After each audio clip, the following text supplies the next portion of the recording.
All right, so how are we doing over here? Do you have any Powerball of 17? No Powerball of 17. No. 15, does that count? Nope, sure doesn't. You're coming back to work tomorrow, Sarah. But that's great because we need you. It's time for a forecast. Absolutely, yes. And that is what I'm here to deliver. I love it, so I'm not going anywhere anytime soon. Let's talk about it, though. First, swinging it outside, taking a look at Albert Lea. Not looking at Fountain Lake this time, but we're looking at the city. Downtown, we can see the winds shaking the camera just a bit. And I know my bar's in front of it right now, but give us a second and you'll see right here. You see the decorations blowing around. It's a little tricky, but there's a flag right around here blowing around as well. The winds have started to pick up from the south. That is helping to boost these temperatures. So currently in Albert Lea, we're above freezing. We're sitting at 36 degrees.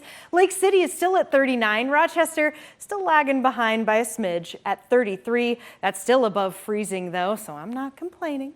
Moving over to wind speeds because that is what I'm watching here as we go into tonight and ultimately into tomorrow morning. Winds have picked up. We're starting to see a little bit of purple. These are not gusts, so sustained winds around 20 plus miles per hour for many of us, but that is what's helping to fuel these temperatures going up, which look to continue to rise as we get into early Thursday morning. So because of these temps above freezing, the precipitation that we are beginning to see move into the area will be staying as rain. You see maybe a blink of pink or two, picking up on some cooler temperatures higher in the atmosphere, but here on the surface, that's where a lot of this matters. And as we stay above the freezing point, this will be staying as rain.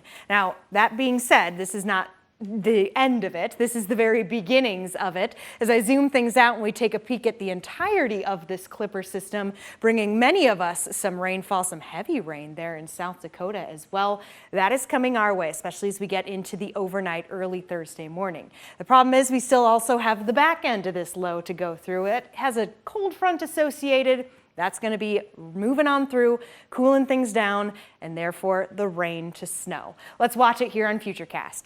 This is 1 a.m., starting to bring one of our larger, more widespread areas of rainfall as we go through the morning. Some of it heavy, some of it not so much. Most of it will be on the lighter to moderate side. And as that moves out, this is around 9 a.m., we start to see some cooler precipitation come our way.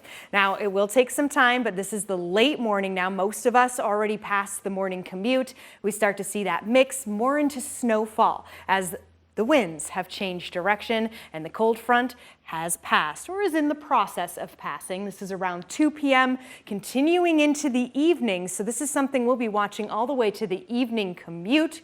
And here's another way of looking at the morning commute before we talk about the evening. That chance for snow really coming as we head into the latter half of the morning. Starts off little, becomes a little more scattered. So that's the snow, that's the precipitation chance, but there's more to it. We also have a couple high pressure systems butting up against this low, which means a pressure gradient. That turns into some strong winds. 50-mile-per-hour gusts possible, or rather expected when it comes to this wind advisory as many of us are in it.